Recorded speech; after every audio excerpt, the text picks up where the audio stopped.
Welcome to video 3 in this series about balancing redox reactions in acidic solutions.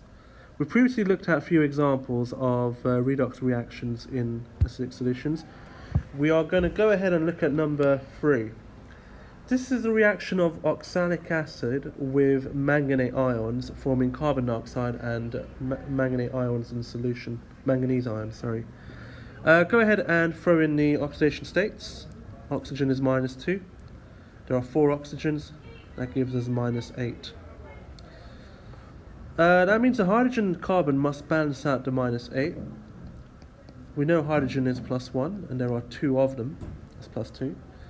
Which means that the carbon must be +6. So the oxidation state of each carbon is +3. Manganate ions, -2 for the oxygen, there are 4 of them, that gives an oxidation state of -8. And as the overall charge is -1, manganese must be +7. Carbon dioxide, pretty straightforward, -4, carbon is +4, and the manganese ions are +2. Now if we look at what's actually changed in this reaction,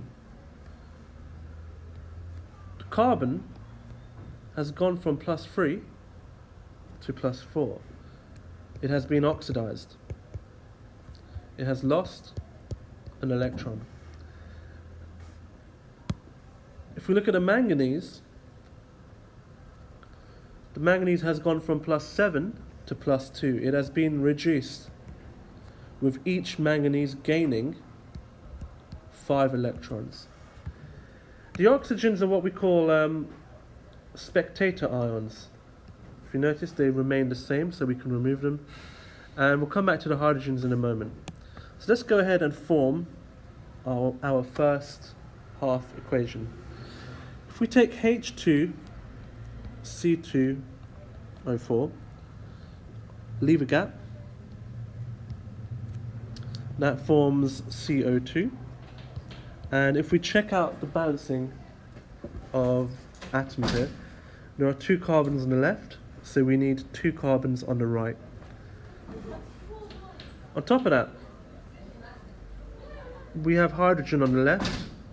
The oxygens are now balanced, so there is no need to add water molecules, but we do need to add on H plus to the other side, 2H plus. And don't forget to move across the electrons. We have lost an electron from each carbon, which makes 2 electrons. The second half equation, MnO4 minus, leave a gap, and we end up with manganese 2+ ions. Immediately, the problem here is we have got to add on 5 electrons, as manganate ions are being reduced. And the second problem we have is oxygens. So we'll go ahead and add on 4 water molecules on the right. That gives us the 4 oxygens we need to balance out the oxygens, leaving us with one final addition, which will be the H plus ions.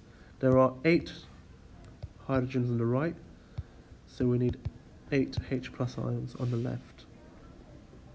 Now, we've produced both half equations. We are halfway to the final answer of forming the ionic equation. Now remember, before we can combine both half equations, the electrons need to balance out. There are 5 electrons in the bottom half equation and 2 in the top. So we need to get these electrons equal. And the way to do that is to get the common denominator in both of these. So we can multiply the top equation by 5. That gives us 5 oxalic acids. CO2 becomes 10. H plus becomes 10. And the electrons are now also 10. The bottom we can multiply by 2, so we can multiply each of these values by 2. That means 2 manganate ions there will be 10 electrons. That'll give us 16 H plus ions, 2 manganese ions, and finally 8 water molecules. And now we're good to go. We can go ahead and combine the two. I'm going to remove the 10 electrons right now to show that they're cancelled out. We've also got H plus ions which can be removed and cancelled. So if we cancel 10 from here, we're left with 4 H plus ions. Let's combine these.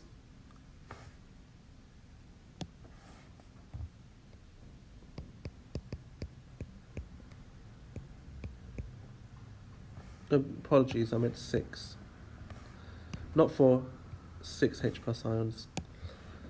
Here we are, 6H plus, 2MnO4 minus, plus 6H plus gives us 10 CO2 plus 2Mn2 plus 8 H2O, and that is the final ionic equation.